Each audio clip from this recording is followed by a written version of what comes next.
Dad and I have always been very close. Dad's always been my hero. Morning, Dad.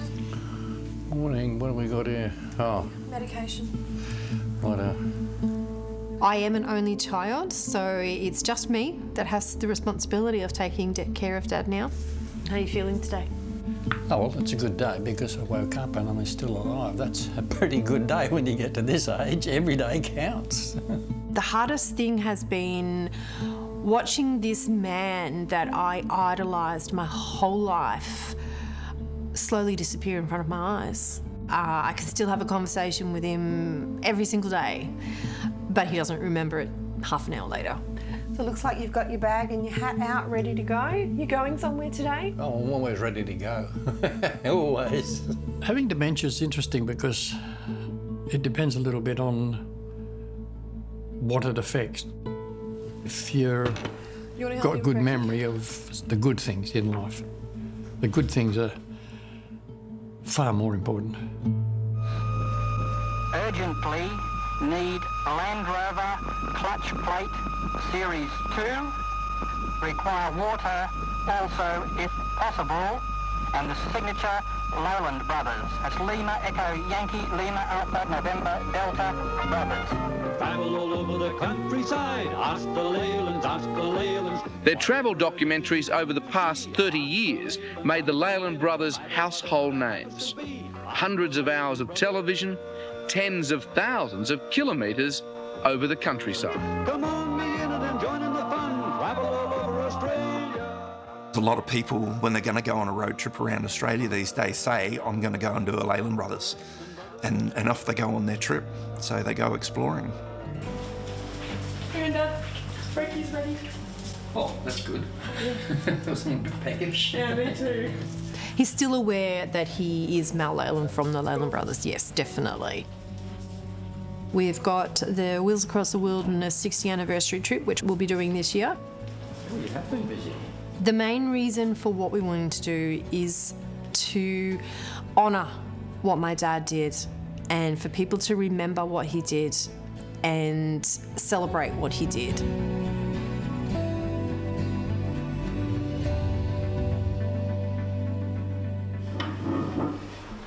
All right, 2468. Thank you. At first, it was just subtle things that made us believe that perhaps there might be something going on.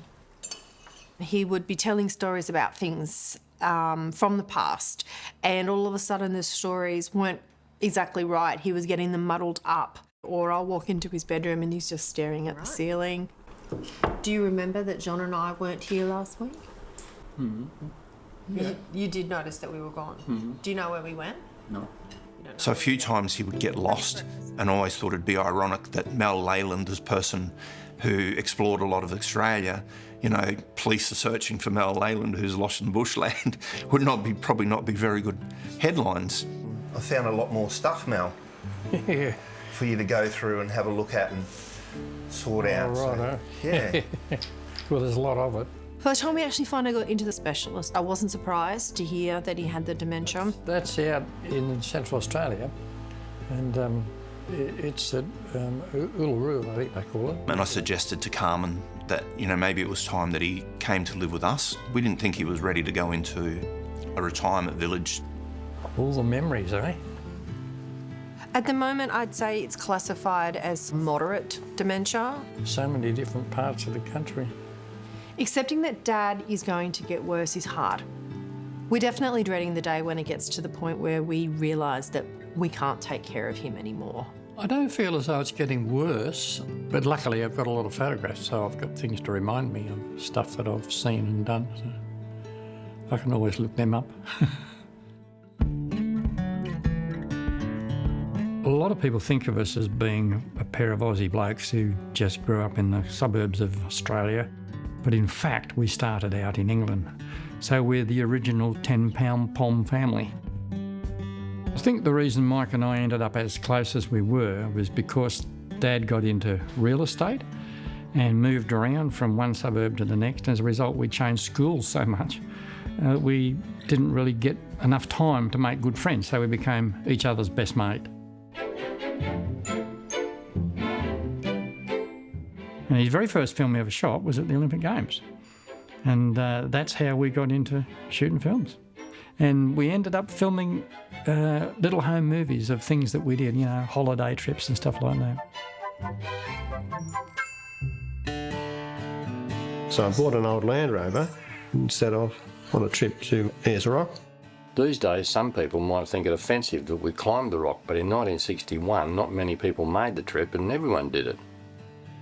We had fallen in love with the desert and become completely charmed by Ayers Rock.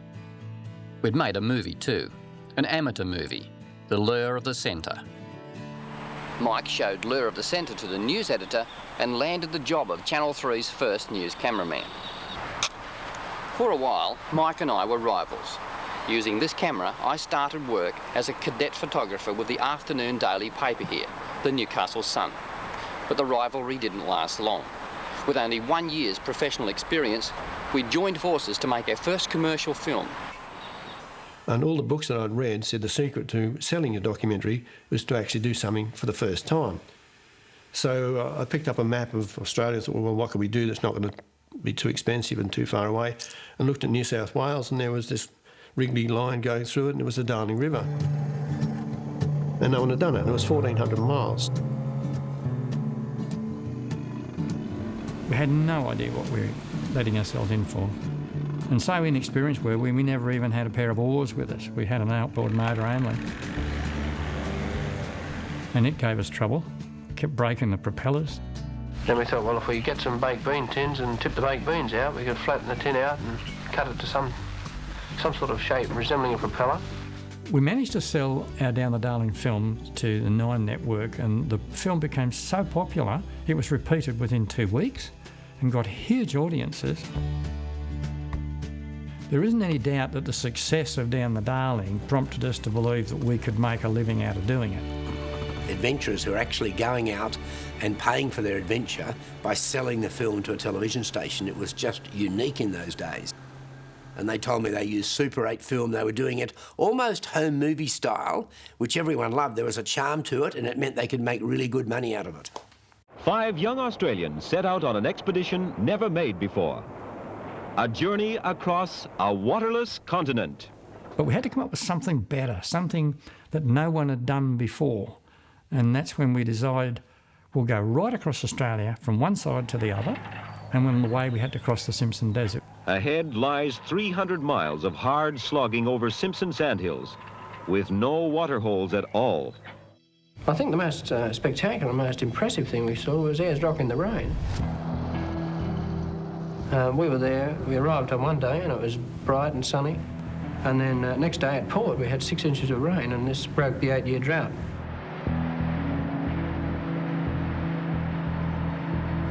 One tourist in 100,000 has seen such water spilling from Ayers Rock, and no cine cameraman has ever filmed it until now. Nobody had ever filmed an event like this before. Those pictures became the most famous ones I ever took. We decided we would roadshow the film. We'd take it around the country and hire town halls, cinemas if we could, and advertise it ourselves and see how we went. Well, to start with, everybody said I was mad. You know, I was throwing the money down the drain, advertising it and putting it on. And in Newcastle, the theatre manager said, you know, 2 days we'll finish it. And at the end of 2-week season, we'd recovered $15,000, enough money to buy 3 houses at the time. We've just come back from the Kimberleys, shooting a new series called Off the Beaten Track. And that's when we started calling ourselves the Leyland Brothers. And we had a bit of a rough time, didn't we? No, we had a few breakdowns and Land Rovers rolling over and things like this. But we've come now to sort of accept these as part of the business, really. That's what makes our films interesting, I think. Mike and Mal, as brothers, had the most strong relationship that I've ever seen between two people ever. We then moved on to make a new television series called Ask the Leyland Brothers. That was a program where viewers wrote in and asked us to film anything, anywhere in Australia, and we travelled there to film it. And we're going out to Rat's Nest, Ireland, in answer to this request.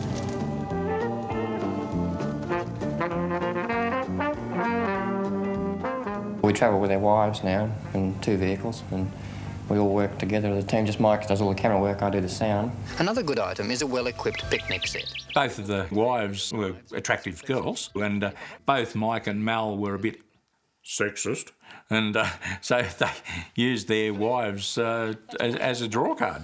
Before we look at packing, consider saving weight in the food department. Dehydrated food is good, but only in areas where you can get lots of water. I got pushed in front of the camera, you know. Talk to these people. What about? But I learnt to start asking questions and that. And these days, portable gas can be acquired almost everywhere. It was just part of what the viewers started to like. But what I think was the secret to it was actually the fact that it was a family, an average family. We didn't do things that the ordinary bloke couldn't do. Of course, you do have to inflate the airbed each evening, but don't try blowing it up with your mouth. It's far better to save your lungs for breathing in the clean country air you've travelled so far to enjoy. When we went to sign up with 9 for the Ask the Leyland Brothers series, they said to make sure that we didn't make it too slick, because they want it to look like The Boys Next Door, sort of an amateur movie look. The old saying about hard work not hurting anybody seems to be true. We discovered this when we were down here in Tasmania. The ratings were phenomenal. About 40% of the number of people that are watching TV on any one night watching our show. That amounts to about 3.5 to 4 million people.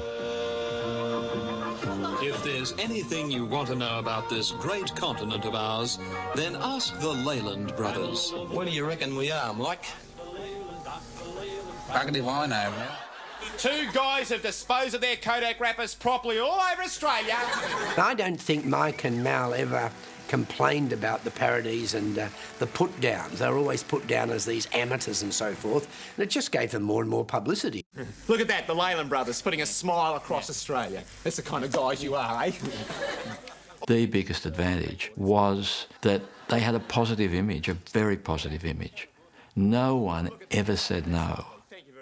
As soon as you mentioned Leyland Brothers, it was, oh yeah, because they were almost seen as family and friends. In 1983, we decided to make a new direction for our career. Instead of just continuing with television, we wanted to get into tourism. Mike and I had looked at the idea of building a big tourist park for quite a few years. And then one day Mike confronted me with the idea that he thought that what we really needed was some really big thing to attract people. So instead of building our little timber building, we eventually decided to build a replica of Ayers Rock. And we ended up having to borrow a lot of money to do it. The next thing you know, the interest rates had gone up to 26%, and what we'd borrowed had just doubled, and then it started to get like a big snowball. And it was a nightmare. It started out as a dream and it turned into a nightmare. Just before we opened Leyland Brothers World, we had about 26,000, I suppose, in cheques that hadn't been yet presented to the bank. And they fronted up and said that they weren't going to honour these cheques unless we provided additional security. Well, we didn't have any additional security. And then they said, oh, what about your houses? We said, well, no, those are always going to be protected. They're in the girls' names. And I said, it's my house. And they said, well, you can't open if you don't sign your house over. And I ended up doing the one thing I really regret. I talked her into it. So in the end, after much persuasion, I signed the house over and I said, well, that's my house gone. And it was. They took it. And we opened. We were making a lot of profit. It was going like a rocket. But things were getting a bit tense with Mike as well. Mistrust had crept into our relationship and it had never been there before. And inside, it's just like an outback town. Lorraine and I had done a trip to Central Australia, which was a private trip. And then later he accused me of putting all those expenses for that through the company. And I couldn't believe that he didn't trust me. Of all people, of all things, what we'd been through. And then he turned around and accused me of ripping him off. The partnership that Mike and I had for 29 years was crumbling before my eyes, and I knew it would never be the same again. Our relationship was damaged permanently after that, and it never really recovered. So the bank walked in, sent the receivers in, put new locks on, give us 20 minutes to get off the place, and it was the most devastating day I reckon I've ever gone through. We were absolutely broke, to the point where I had to go bankrupt. That's the day my life collapsed. Everything we'd worked for all our lives, everything was tied up in that one project, and on that day the receivers walked in and took possession of the whole lot.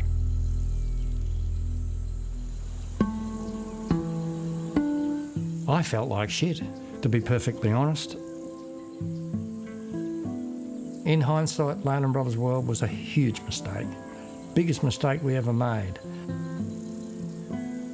We walked away with $5,000. That's all we had. It was a lifetime's work, and our personal estate was worth $6.5 million before we built the park. And I didn't really mind losing the money. I objected to being treated like a criminal because I lost the money. And that's what really hurt. The receivers, though, claim the Leylands are far from being down and out. They say that though totally legal, Mike and Mal transferred more than $1 million of assets into their wives' names over an 18-month period. It was during that period that the media started chasing us. Who's come off worse, Leylands that still live in their big houses, or the people, the bank, the local people that have lost their jobs? It's a big joke, it is. Our main house was in her name, but the bank took that anyhow. Apart from that, we had another terrace house in Newcastle, which had a debt on it, but that was sold. We all had this impression of people who go bad in an industry that they've got it all away somewhere in their wife's name and they haven't really lost anything. Well, they did. You know, it wasn't that they walked away and were still wealthy people. They had absolutely nothing. They'd lost it all.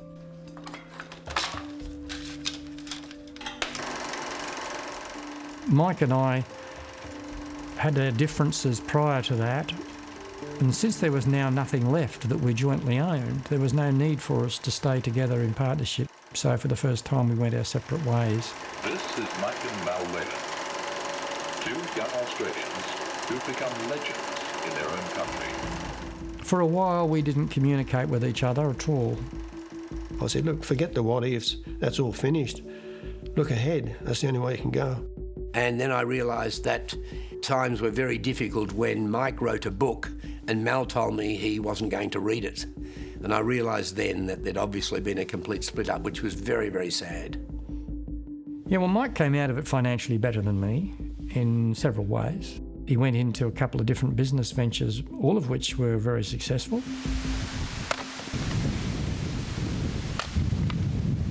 Well, Lorraine and I ended up with very little money, but we had enough to buy a little bit of land. And we moved on to 25 acres of pretty rugged, poor quality bushland just out from Glen Innes. We had nothing. We had to start from the ground up. Lorraine and I were living in a couple of shipping containers. Look, I was shocked when I went up to see Mal and Lorraine. It was absolutely clear to me that they were in terribly desperate financial situation. They'd gone from being very, very wealthy, being multi-millionaires in a period of about 15 years to being close to destitute. And then a week later I went to the mailbox out in the road and there was a letter from Dick. I opened it up and inside was a cheque for $10,000. I thought I'd won the lotto. I couldn't believe it. And he just said on it, to help with your project.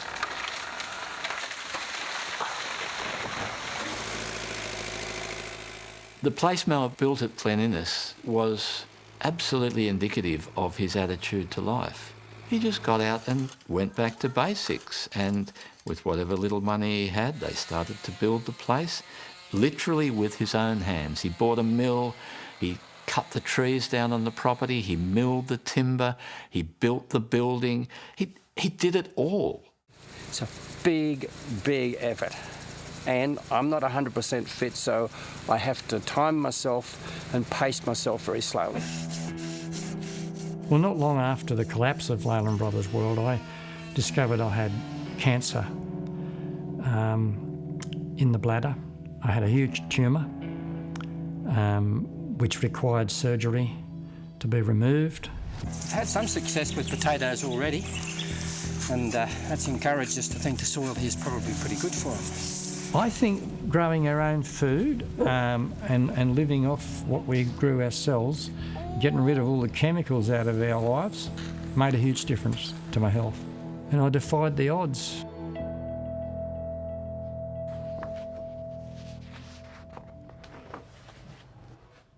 I wanted to get together with Mike and bury the hatchet a bit. I hadn't seen Mike for a few years, probably 4 years or so. There's Mike. One time we were at home, I was out in the kitchen and I heard this hello, hello, and I thought, who's that? And I heard a car pull up and there was Margie got out of the car and started walking towards us, and then there was this old man behind him who I didn't recognise. And I got a shock when he got closer and I realised it was Mike. He was all stooped over, he looked ill, and one side of his face was sort of drooping.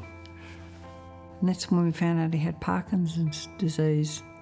And he knew he didn't have long to go. And he wanted to come and see me before he did. He wasn't aware of people much. You know, it's terrible to see him like that. Sometime later I got a call to say we should come down and see him because he wouldn't have long to go. He was sitting in his chair and I said, how would you like to do one more trip? And this little glint came in his eye and one side of his face moved. And he mouthed the only two words he said while I was there. He said, one more. I tell you, that really hit me. And I just turned around and I said, I've got to go. And I did this thumbs up thing like that we used to do to the camera together. You know, I just did that. And he tried to raise his arm to do it. And I knew it was the last time I'd see him, so I just said, I've got to go now, mate. I can't stay any longer. And it was the last time I saw him alive.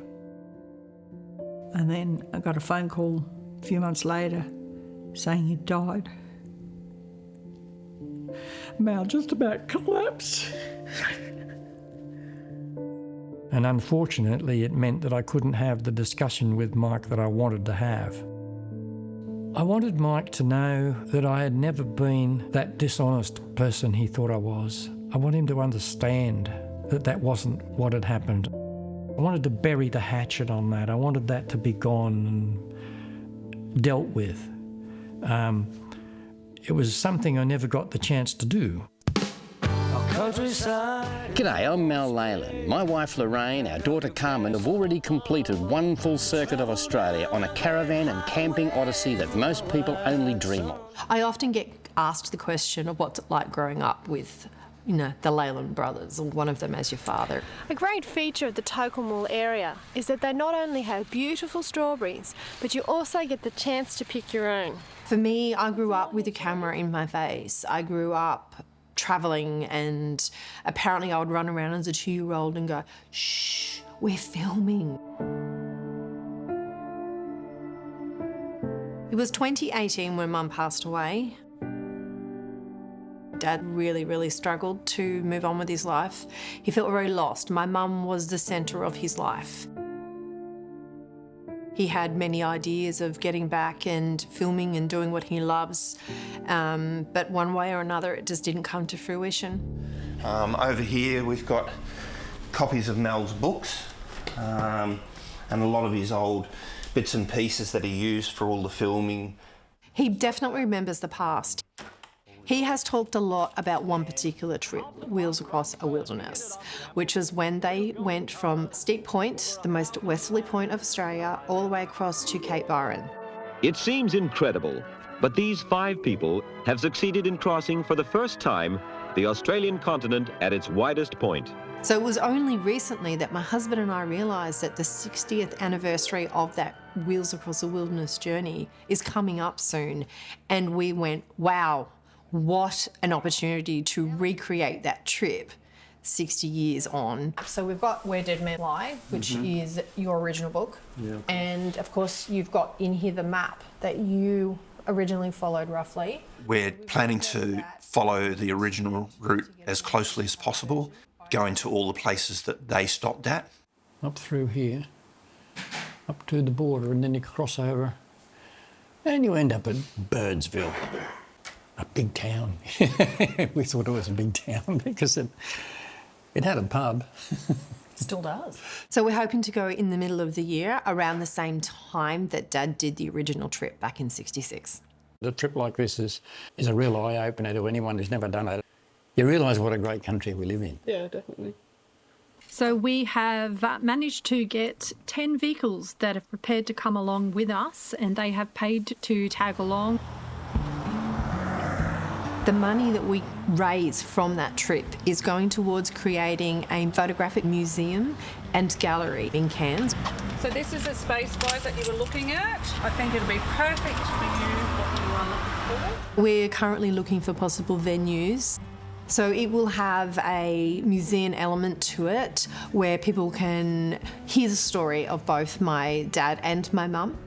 We're going to have a cafe in the back of it called Lyra's Cafe because my mum was a passionate cook and always wanted a little cafe. You could put the cafe along the back wall, babe. Yeah, and the gallery would all fit out here. It was always my dad's dream to open up a gallery and showcase his work. Because he's actually a still photographer by trade, but everyone knows him as a documentary filmmaker. I would hate to think how many photos there are. I think it's great. I mean, it's got plenty of room, and it'd be very nice to see a lot of the old stuff on display and people coming in and appreciating it. It's like ginger. You just want to figure out exactly where. We're really hoping that Dad will be well enough to come on the trip. We are involving him as much as we can in the planning. I mean, as far as his physical health is concerned, 100% he's ready to go. It's just, we'll see where he's at with his dementia at the time, but hopefully he doesn't decline any further. Well, it's better in there than it does then. Although he won't necessarily remember the trip at the end, he will enjoy the trip in that moment, and that's what's important to us. I like this one here because it's got that little, it's sticking out of it. Maybe it'll be my last trip, I don't know, but I think one day there will be a last trip, I suppose, because one day I'm going to fall off my perch. I think I've had a pretty good run. I think my life has been full of ups and downs a bit, but I think I'd like to be remembered as a person who was a traveller, photographer, and lover of life. Yeah, one more trip would be pretty good, yeah.